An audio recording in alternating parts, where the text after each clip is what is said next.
guys, it's me again, Salamisto. So welcome back to my channel. For today's video guys, tuturuan ko kayo kung paano mag-download ng video or music from YouTube. So let's watch. Ito po natin gawin ay pumunta po sa YouTube at mag-search kung ano po yung gusto nyong i-download. Ito po yung sa akin. So, kung may nakita kayong share, pindutin po natin yan. Sa nakikita po natin copy link, pindutin ulit natin yan. Pagkatapos na copy, pumunta po tayo sa Chrome.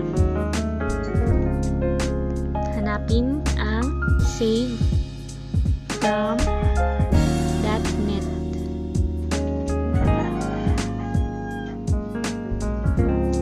I-paste po natin yung link dito.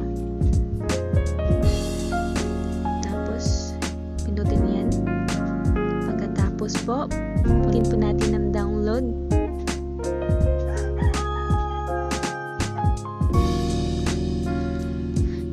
Nagsimula na po siyang mag-download guys. Hintayin na po natin ng ilang minuto.